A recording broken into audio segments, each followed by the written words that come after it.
Hey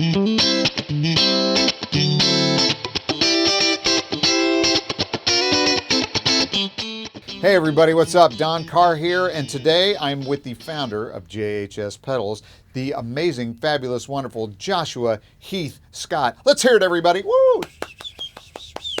We love you, Josh. You're awesome, dude. Yeah, same to you guys. Thanks for having me on and for the kind introduction. Indeed, thank you, man. And you have some amazing news for us. I'm going to go ahead and let you spill the beans on this one.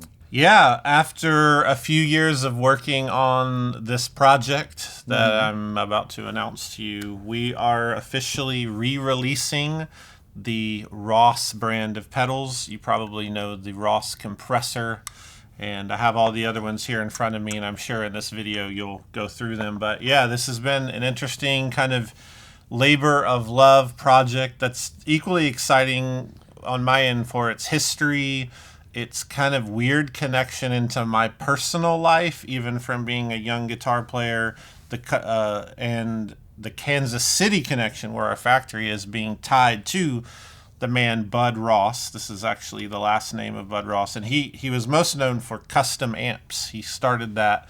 The pedal company came afterwards. But yeah, just a crazy swirl of events and those weird, like, serendipitous connections with me personally, and it's here. We're finally releasing this. Man, I love it. That's amazing. So you have the connection with Bud Ross, and here in Indiana, of course, we have the connection with Bob Ross. Yeah. So not to be confused, Bob Ross would have made really wonderful pedals. He would have. But it's Bud. Exactly. There would have been no mistakes, just happy accidents. So that's all good, though. Yeah. But I thought we needed some Bob Ross to go with Bud Ross, of course. It's wonderful.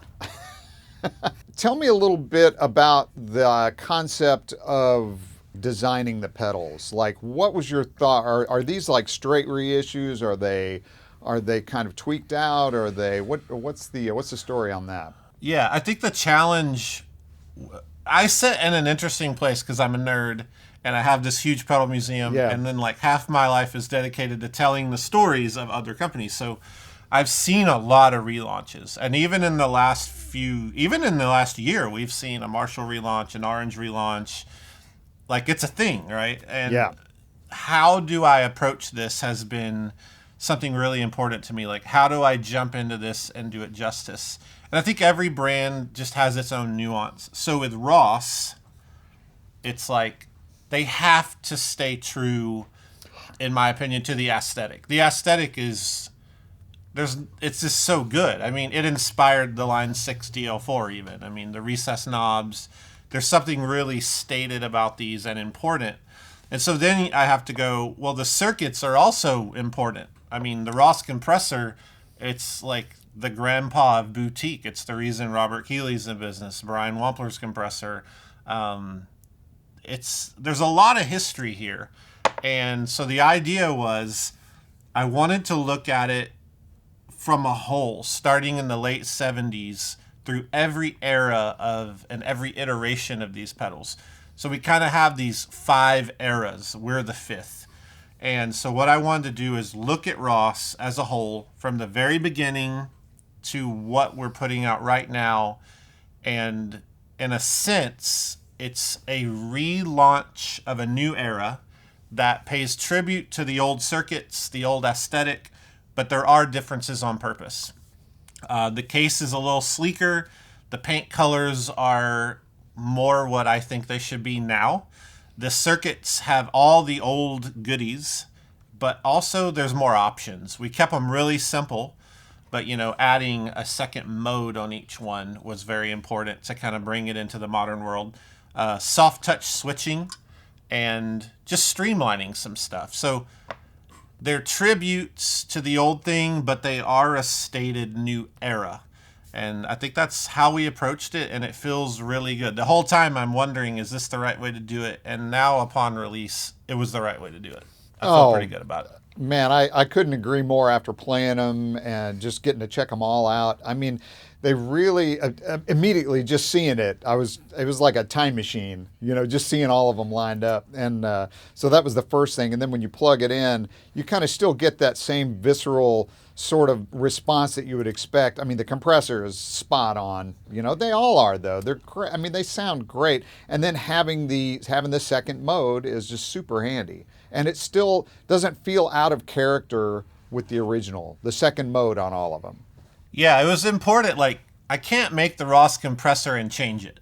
Right. I have to make it like it was, but then add something to it and give people that option. And then I think the fuzz is obviously, this never existed. I pulled it from the custom amps he was famous for. This is my John Fogerty fuzz is what I think of this. I'm excited because playing and learning guitar, the first time I was ever proud of a riff, I walked into the guitar shop in Russellville, Alabama, and I drove this dude nuts playing Green River. You know, I was just like, I learned Green River, and I have all these connects with Credence and those distorted tones. So yeah, you get a brand new item in this new era as well. Just like the compressor's really the second era. There's an era before this that people don't know about, and I go into that in our documentary, which you should watch if you're interested. But this is cool because the second era gave us the compressor. So in my head, I'm thinking maybe the fifth era can give us this fuzz, you know, adding something new along the way. Right, and still staying true to it. That's the thing that's great. I mean, it's not a unique fuzz. I mean, it is a unique fuzz circuit in and of itself, but like you said, borrowed from Kustom Amps, which was the same, you know, the same company, same designer for sure. Yeah, man, killer stuff. Really good, man. And what a great labor of love too, man. I mean, really, you know, seriously, just like you say, you have all those connections and then trying to stay true to the whole thing. I for one appreciate it, and I'm sure everyone else does too. But yeah, that's good to hear. It's been a lot of work. I love the pedals. I'm proud of the pedals, but I'm really proud of the research and the interviews we've done over a 2-year period. I mean, we got deep on this, and by now, if you're watching this, you have access to the full documentary which we produced, and this other episode that I produced showing all the eras and the timeline. I mean, it's so crazy. All the original catalogs, family photos. I mean, we're digging through Rubbermaid tubs of the Ross family and being able to show his story, show his kids' stories, and that to me is more fun than the pedals. Don't tell anyone, but you know, I think both of them together, it feels really good. that is amazing. Yeah, and you know, bringing the whole story to light is just another level of something to be interested in, excited about. You know, that's fun, makes it unique. Man, really well done, Josh. Seriously, thank you so much, man. Thank you. Yeah, and hey, thanks for doing this with us, man. And I encourage everyone to watch the documentary, of course, and read all the history and check it all out, and play the pedals, buy the pedals, enjoy the pedals, because that's what it's all about, right? Yeah, exactly. Yeah. Okay, man. Josh, thanks so much, man. Really appreciate your time. Thank you, Don.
Hey everybody, thanks for checking out Ross Pedals with Josh and I. If you have any questions about these pedals or any other pedals, make sure to contact your Sweetwater sales engineer or check us out at sweetwater.com. Thanks.